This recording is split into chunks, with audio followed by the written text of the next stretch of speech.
Okay, Pax Silica. Ito yung tinatayong AI hub sa New Clark City sa Tarlac. At nagre-raise ito ng concern sa mga tao, no? At hati yung paniniwala ng mga tao. So, magki-create siya ng 130,000 plus K, 130,000 K jobs.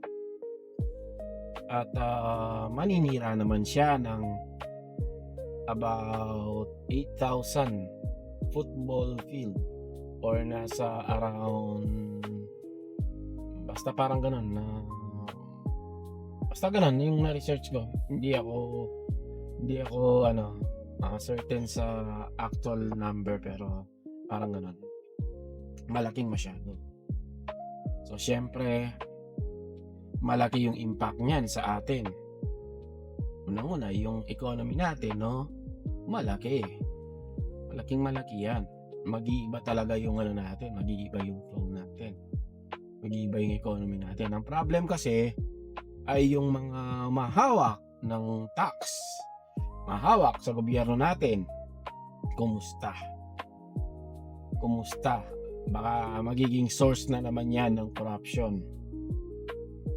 At yung iba nga ay hindi sila payag dahil malaki daw na epekto sa ating kalikasan, which is probably yes. May may masamang epekto sa ating kalikasan, no? Lalo na yung pamina-mina pa, magkakaroon ng mining kasi yung mga metal or yung mga kailangan na resources ay kailangan imina. Hindi ko alam kung i-export or i-import or or miminahan, imimina. Hindi tayo sure. At yung isa pang problem is yung water daw, no? Kasi yung AI nga, kung magiging AI hub man siya, no? Mga server, mga kung ganun man siya, kahit hindi, kailangan pa rin ng gumamit ng tubig para i-cool down yung mga machines. Ang problem dito is ang sabi nila, no, yung magiging problem is hindi magiging enough yung pagkakaplano nila na mag-harvest sa rain, no? Mag-rain harvesting sila, harvest doon ng tawag doon, rain harvesting, parang ganun. Tapos yung mako-collect nila ay parang hindi siya sapat. Tapos sabi nila hindi nila papakialaman yung natural natin, no, yung water system natin. Yun yung hindi tayo sure. Siyempre, pagka kinailangan na talaga, wala tayong magagawa. Ngayon, may isang naiisip akong solution na akala lang natin na parang tape lang yung sinabi ni BBM na ipunin daw yung tubig baha. No, posibleng sinabi niya lang yun dahil sinabi niya lang.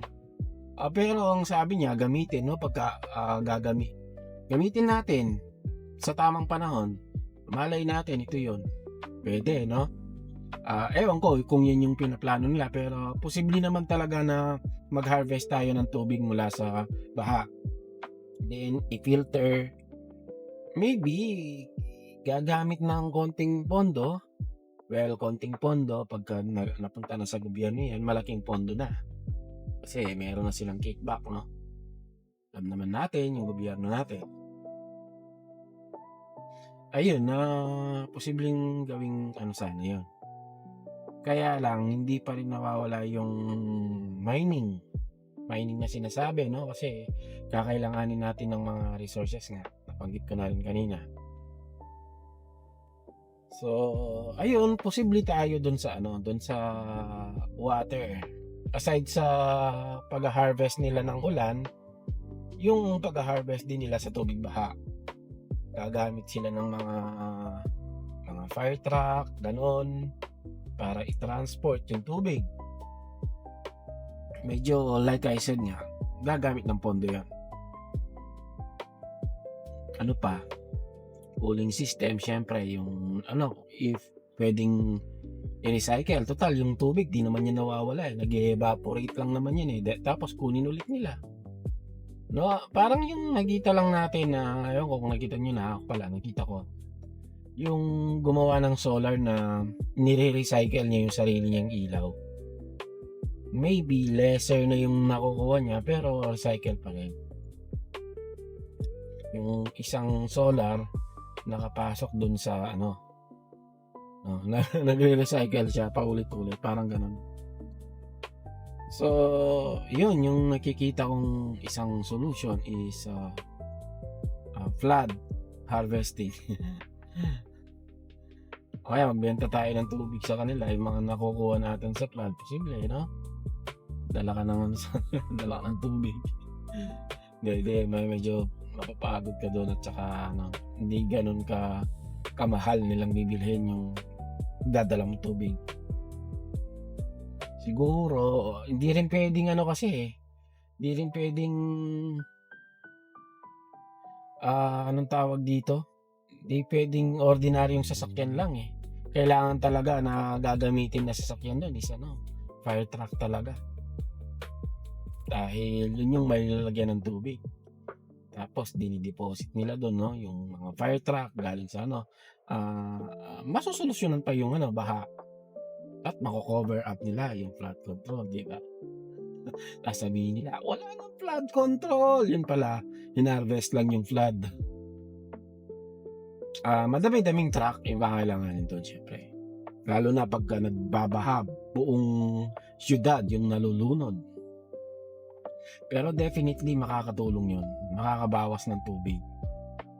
No?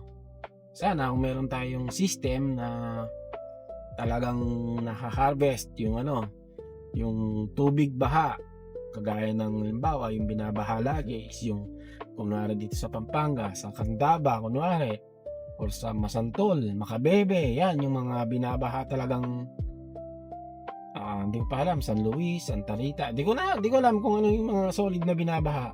Gumawa ng sistema doon na pwedeng i-harvest yung yung baha. Kayang-kaya yung pondohan nila. No, yun nga lang, baka hindi na magiging flood control yung susunod na issue. Baka maging flood harvest issue na. Flood harvesting. So ayun lang yung sa akin, no, pagdating sa ganyang usapin. May solusyon dyan eh. May solusyon naman. Pero again, hindi pa rin ako 100% na pro Pax Silica. Although nakikita natin yung magaganda, nakikita rin natin kasi yung pangit. No, posibleng talagang madaming madadamage. Okay? So I think hanggang dito na lang mga tol. Maraming salamat and God bless.